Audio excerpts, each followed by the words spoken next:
Bismillahirrahmanirrahim. Jangan lupa subscribe ya. Seolah-olah mereka ini adalah pembela Yahudi. Dan sebenarnya orang Yahudi tidak tahu malu. Orang Yahudi sudah maki-maki, orang Yahudi sudah ludah-ludahi. Tapi bahkan orang Yahudi sudah bunuh. Banyak juga Kristen mati di tangan IDF itu. Israel Defense Forces, tentara Israel. Dan kita mesti tahu juga. Begitu juga orang Islam. Banyak juga yang mati. Karena 30% tentara Israel itu bukan semua Yudaism. Ada juga 30% beragama Islam. Itu yang disebut dengan golongan munafik. Ya ayuhan nabiyyu jahidil kufar wal munafik waqlus alaihim wa mawahum jahannam wa bi'sal mihad. Jadi itu golongan munafik. Nah itu banyak sehingga Palestina ini sulit untuk merdeka. Prabowo sudah mengatakan kita di G8 ini jangan keluar. Terus berjuang sampai kemerdekaan Palestina. Jadi orang-orang timur sana itu, Pak Haji, pertama keterbatasan bahkan buta pengetahuan. Dan yang kedua, memang sengaja dipompa-pompa gereja. Seolah-olah dalam Bible itu, orang Kristen itu dicangkok ke dalam pohon Yahudi. Dicangkok ke dalam pohon Yahudi. Tapi pendetanya maki-maki Yahudi kalau pidato. Itu dia.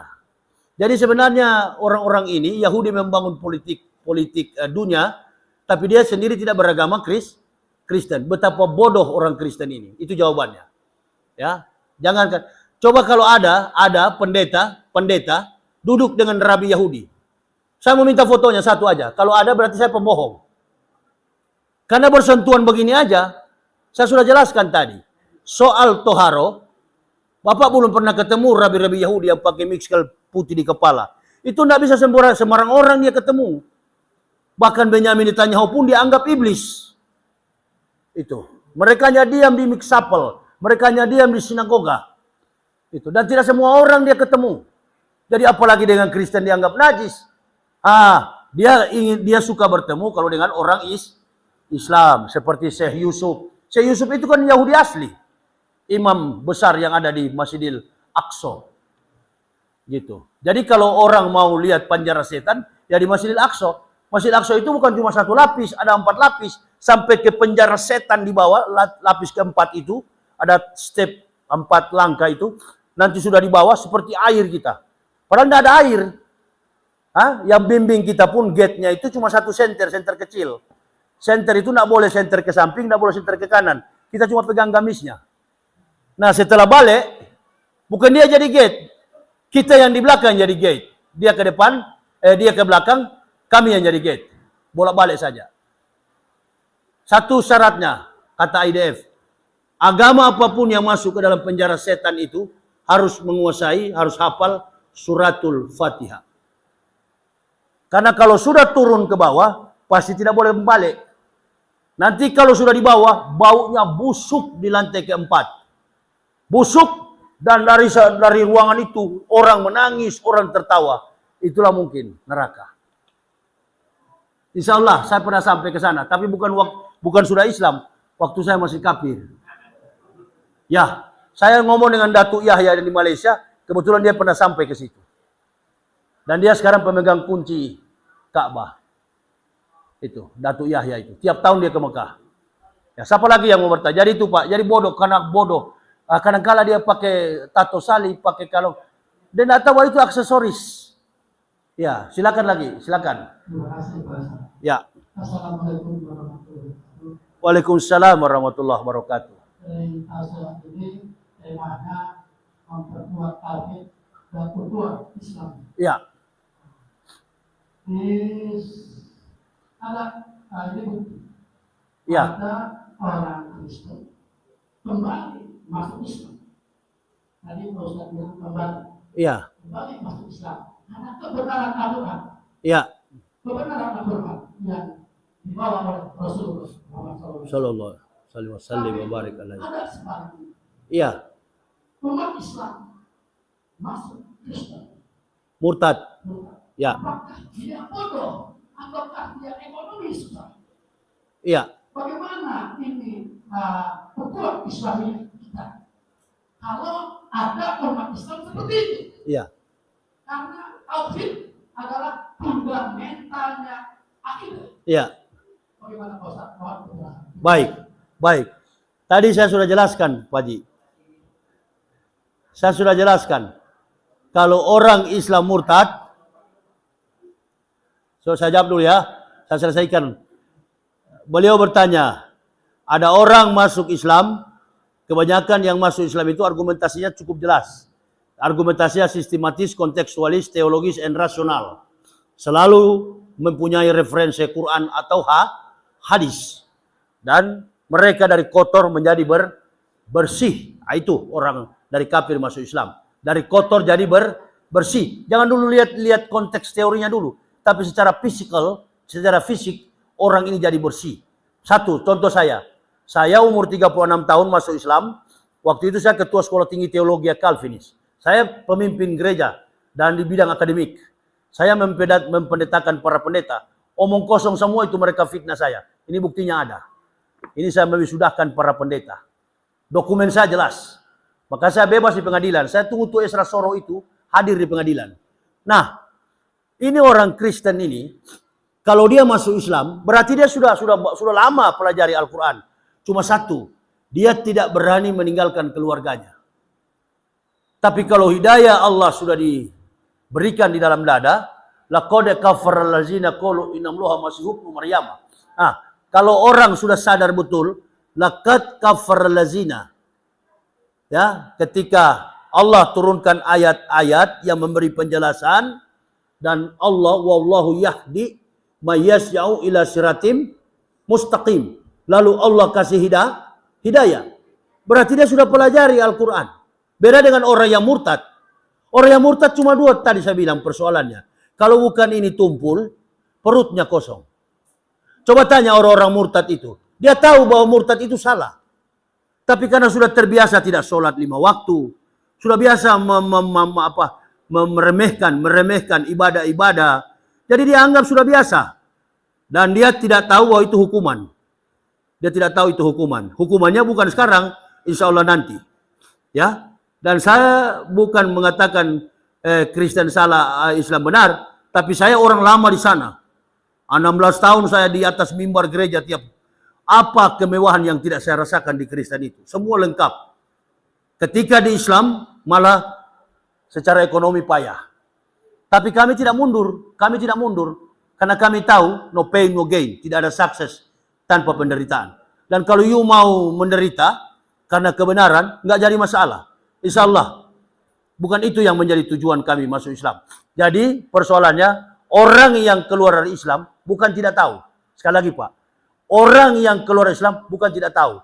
Dia tahu, tapi dia tidak tahan. Makanya Allah selalu ingatkan, ya ayyuhalladzina amanu taqullaha haqqa tuqatih wa la tamutunna illa wa antum muslimun. Jangan mati kecuali dalam keadaan Islam. Bertakwalah kamu sebenar-benar takwa. Innallaha ma'a sabirin. Kuncinya adalah nasta'inu bisobri wa sholati. Innallaha ma'a sabirin. Kita kaya, kita miskin, tetap besok kita mau mati. Itu Ciputra. Semua komplek ini dia yang bangun. Mati juga dia. Di mana sekarang dia Ustaz? Di neraka. Karena dia kafir. Begitu. Allahu Akbar. Tapi kita yang meninggal, Masya Allah. Ya. Kita yang meninggal, ikra kitabaka bin nafsikal yauma alaika hasiban. Bacalah kitabmu, cukup dirimu yang menjadi penghisap atas perbuatanmu. Modal kita cuma dua, iman dan amal soleh. Dari jarak jauh, malaikat sudah bilang, Salamun alaikum bima sabartum. Keselamatan bagi engkau, wahai orang-orang yang sabar. Bima sabartum. Orang-orang Islam yang sabar. Beriman di dunia, tidak murtad. Nah itu. Jadi cuma iman saja. Waktu datang sholat, kita sholat. Mau pakai kunut boleh. Tidak pakai kunut boleh. Nggak usah ribut. Yang tidak sah sholat itu suka-suka ribut. Suka berkelahi masalah nasab. Itu mereka cuma ngaku kiai. Tapi mereka punya mulut busuk semua itu. Berkelahi kemana-mana. Sok jago semua. Ya, Habib Bar Smith seperti jago berkelahi. Saya ini simpai Aikido. Coba-coba saja kalau cuma 2-3 kafir, saya tidak berani ganggu saya.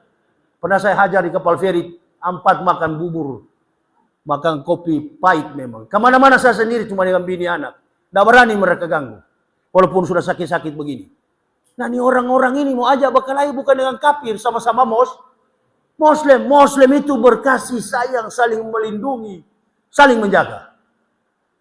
Allahu Akbar. Jadi itu yang saya bilang, bahwa orang yang murtad, sekali lagi Pak Haji, bukan tidak paham. Dia paham. Tapi dia lebih mencintai dunia. Saya kira itu. Rugi dia. Dan Allah tidak rugi.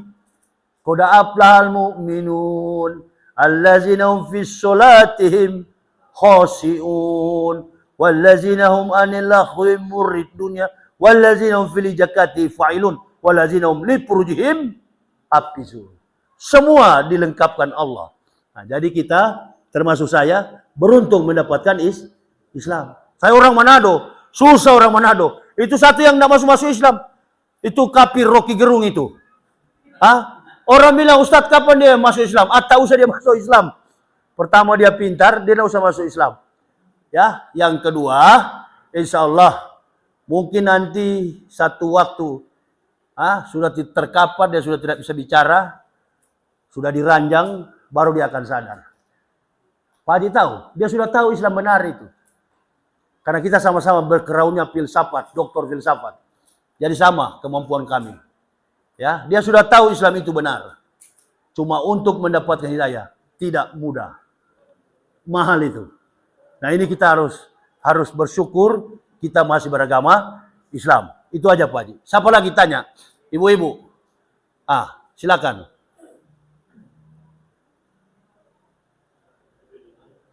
Berdiri Bu, berdiri Bu. Ya, berdiri Bu. Ya. Ya.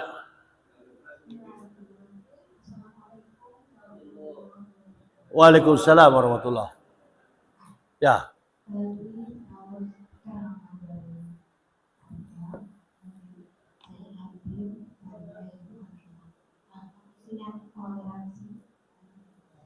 Aduh, toleransi dan toleransi. Dan kenapa toleransi itu selalu diumumkan pada bulan-bulan Desember yang lain. Baik. Sementara kita tahu yang sering diumumkan adalah toleransi antara umat beragama. Iya. Sementara toleransi antar umat sendiri, itu tidak pernah ketemu. Iya. Ini saya tanyakan adalah apanya yang salah? Karena saya lihat pusat-pusat yang alhamdulillah yang seperti atau yang memberikan utama. Kenapa selalu ada intoleransi antar umat? Iya, internal Muslim. Iya. Terima kasih. Baik. Saya tanyakan apa yang salah? Iya. Baik. Terkait dengan kata toleransi. Toleransi itu, kata ibu bahwa yang ibu tahu, toleransi antar umat beragama. Dalam tanda petik, quote and quote, konteksnya adalah beda agama. Tapi yang terjadi adalah justru sama-sama Islam, sama-sama Muslim. Itu tadi saya bilang, ada gambar besar di belakang kita. There is a big picture on the back. Bagaimana caranya menghancurkan, menenggelamkan Islam yang besar ini, supaya tenggelam bersama-sama dengan zaman ini. Itu. Tapi walaupun mereka dengan kekuatan begitu, sulit. Karena tidak ada Islam yang lebih baik kecuali Indonesia. Nah, cuma persoalannya, ibu mesti tahu bahwa generasi pendakwah sekarang ini dengan generasi-generasi dulu, bahkan para kiai-kiai dulu, beda. Tadi saya bilang dua karakter pendakwah sekarang, penjilat dan pengecut. Di mana ada penguasa, di mana ada pejabat, di situ dia ngekor. Puji pejabat, biar tukang pancuri uang rakyat, dia puji. Itu dia. Nah, kalau kami lebih baik mati daripada begitu. Iya, kalau saya dari dulu enggak ada watak begitu. Kalau salah saya sikat, saya tidak peduli. Gitu. Nah, itu. Jadi saya tidak ada human interest, tidak ada kepentingan manusia dalam berdakwah. Yang ada adalah Allah Subhanahu wa taala interest dan Nabi. Jadi kalau pendakwah menetapkan satu keyakinan di atas pengakuan tauhid yang kuat, benteng tauhidnya kuat, dia tidak akan bicara soal lain kecuali bicara tentang satu, ukhuwah, dan yang kedua menjaga persatuan. Coba lihat NU dan Muhammadiyah. Berapa puluh tahun, berapa ratus tahun bahkan mereka hidup berdampingan. Tapi datanglah kelompok-kelompok Wahabi ini, ya, semua salah di mata kita. Kemudian susunan kemampuan orang-orang yang tidak kuat berpolitik, yang tidak punya jalan pikiran untuk bagaimana menata masyarakat secara kontekstual, akademik. Jadi dibuatlah toleransi perbedaan yang ada di Indonesia ini menjadi satu ciri utama. Ya, kita angkat minoritas biar yang mayoritas marah. Nah, ini Jokowi punya taktik. Tapi kita ambil sebagian yang dari mayoritas, ulamanya, Ma'ruf Amin. Dari situ pecah. Jadi tidak tahu dirinya seorang ulama juga membuat Islam ini hancur. Jujur, wallahi saya bukan malaikat. Tapi bukan main nanti Ma'ruf Amin akan tanggung itu. Bukan main. Nanti Ma'ruf Amin akan tanggung itu. Dia sendiri ulama, ya. Innal ulama, ya. Ibu mesti tahu, istatun yadkulun naro bisitatin. Ada 6 golongan masuk neraka karena 6 perkara. Yang pertama, al-umara'u bil ju'uri. Penguasa sewenang-wenang. Yang kedua, wa ahlur rustaqi bil jahli. Orang kampung karena bodoh. Yang ketiga, wadahkinu bil kibri. Wa tujaharu bil hianati. Wal ulama'u bil hasad. Ulama yang dengki, yang iri. Hasad. Nah, ini yang terjadi dalam kehidupan kita. Sehingga toleransi yang kita harapkan tidak terjadi. Tidak terjadi. Contoh, ini satu ini dipecat dari, mundur ya, mundur bukan pecat ya. Ini si turunan ke-9 ini dari Kiai Iblis. Ini Miftah ini. Dari dulu saya sudah bilang, dia bukan kiai itu. Dia tukang jilat, dia penjilat. Ini dia bawa uang kemana-mana. Sombong sekali kalau ceramah. Dan saya sudah bisa lihat watak orang watak bajingan, preman. Watak preman, dari rambut, dari cara dia ngomong, dari anggukan kepala. Karena saya belajar psikologi. Ya saya lihat dari anggukan kepala, sombong orang kampung, sombong orang kaya, dan sombong orang susah, beda jauh sekali, Bu. Saya juga tahu Jokowi bukan sarjana, dari cara dia menyeka keringat. Pakai wiskap, dia pakai siku. Nah ini, sebenarnya seorang leader itu, seorang pemimpin, ketika dia berkeringat, dia lepas kacamata, dia ambil tisu. Dan mic nggak pernah ke tangan kiri, selalu ke tangan kanan. Itu seorang yang terdidik secara leadership. Nah, yang kedua, pemimpin tidak pernah mencari pengikut yang mengikut. Nah, inilah persoalannya. Bagaimana supaya banyak orang ikut, pengaruhi. Pecah di sana, pecah di sini, pecah di situ. Angkat ustadz-ustadznya, mana yang paling mayoritas di Pulau Jawa, itu yang diangkat. Contohnya Miftah itu, diangkat jadi ustadz, karena dia paling disukai oleh kelompok grassroots. Kemudian, kebetulan di Jawa, yang paling banyak orang suka dia adalah grassroots. Grassroots ini menguasai semua hampir seluruh parlemen, bahkan threshold presidensial. Nah ini jadi secara voting menjadi kuat bagi seorang kandidat. Tapi secara imajinasi dan kualifikasi, kompetensi, kemampuan, kalkulasi matematik Prabowo sudah tahu nih orang tidak berharga, artinya preman. Mereka tahu itu. Mereka tahu. Tapi bagaimana supaya dapat, yang penting jadi presiden. Nah, ada satu kalimat saya tidak suka ke Prabowo. Saya yang pilih Gibran. Bukan Gibran punya mau. Nah, tadinya kita puji Prabowo ini. Sudah berhasil. Terus saya bisa bayangkan, berarti nafsu Prabowo ini, yang penting jadi pemimpin. 2 kali kita perjuangkan Prabowo, sampai keluar masuk penjara. Ternyata wataknya, seorang jenderal, tidak bisa menjamin. Ya, tidak bisa menjamin. Karena itu kita mesti didik anak kita dari kecil, belajarlah jujur terhadap agama ini dan jujur terhadap negara. Dari sekarang kita didik. Ya, sampai ada bilang kita harus bikin surat sertifikasi pendakwah. Tidak bisa dong. Ini bukan Malaysia. Ini negara yang dikelilingi ratusan ribu pulau. Tidak cocok bersertifikat. Sertifikat apa? Supaya katanya pendakwanya cinta terhadap nasionalisme, terhadap Indonesia, cinta kepada agama. Sudah, jangan diajar itu. Termasuk saya anak tentara loh, Bu. Sebelum pergi ke sekolah, angkat kaki kanan, tangan taruh di kepala, ucapkan Pancasila. Nggak salah. 1. Ketuhanan Maha Esa, 2. Kemanusiaan yang Nabi Arab, 3. Persatuan Indonesia, 4. Kerakyatan yang dipimpin oleh hikmat kebijaksanaan dalam permusyawaratan berwakil, 5. Keadilan sosial bagi seluruh rakyat Indonesia. Undang-Undang Dasar Negara Kesatuan Republik Indonesia. Dengan ini semua kami hafal, baru pergi ke sekolah. Nah, ini orang-orang ini, Miftah ini coba suruh hafal. Nah, ini turunan ke-9 ini. Turunan ke-9. Jadi, Ibu jangan pernah berharap kalau Prabowo masih betul-betul jadi kaki tangannya Jokowi, maka sama saja model negara ini. Justru yang ke depan kita yang sakit, kita yang susah. Percayalah, kami ini pendakwa suka keliling. Baru tadi malam kami baru pulang dari Makassar. 1-2 hari kami akan ke Riau lagi. Percayalah, kami ini tukang keliling, kami tahu persis kondisi jamaah. Namun, Ibu Bapak mesti sadari, di daerah-daerah beda dengan kita yang ada dekat kota Jakarta. Daerah-daerah itu tetap makmur dan diberkahi hidup mereka. Ini yang Indonesia tak boleh dirubah. Ya, biar Prabowo tak boleh mempengaruhi fundamental masyarakat Indonesia. Berdaulat, adil, makmur, sejahtera. Jadi di daerah-daerah itu nggak akan terpengaruh. Bukan Malaysia ini, Malaysia negara kecil. Indonesia ini negara keempat terbesar di dunia setelah Amerika. Jadi sulit.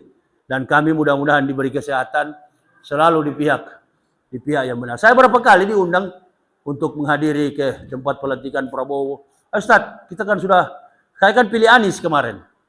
Begitu Anies gagal, tidak bisa jadi presiden. Nah, mencoba untuk maju jadi gubernur.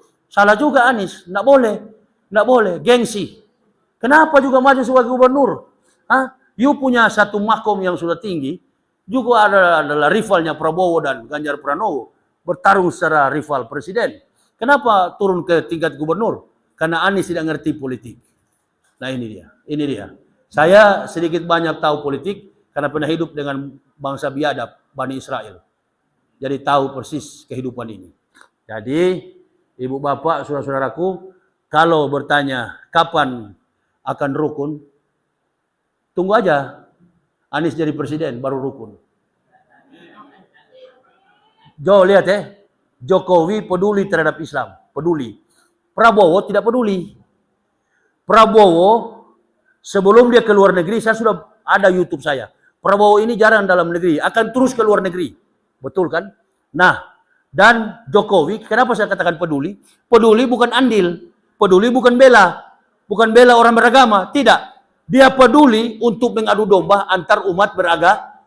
Nah, itu. Sama dengan ketika Kristen pecah ini, Nicea Konstantinopel. Ya, Raja Konstantin masuk campur urusan agama, berdarah-darah Kristen itu. Berdarah-darah di Nicea Konsili Nicea. Ya, jadi begitu juga Jokowi. Dia masuk campur urusan agama, akhirnya umat Islam Kristen berkelahi, ya, Islam dengan Islam berkelahi. Jadi sulit, Bu. Satu-satunya harapan kita adalah dari musola kecil beginilah. Kalau kita sholat, imamnya pakai kunut, silakan. Imamnya tidak pakai kunut juga, silakan. Yang penting kita tetap sama-sama Muslim. Jangan saling menjustis. Saya kira itu saja. Dan bersama-samalah kita untuk membangun ukhuwah Islamiyah. Terima kasih. Saya kira ini yang bisa kami sampaikan.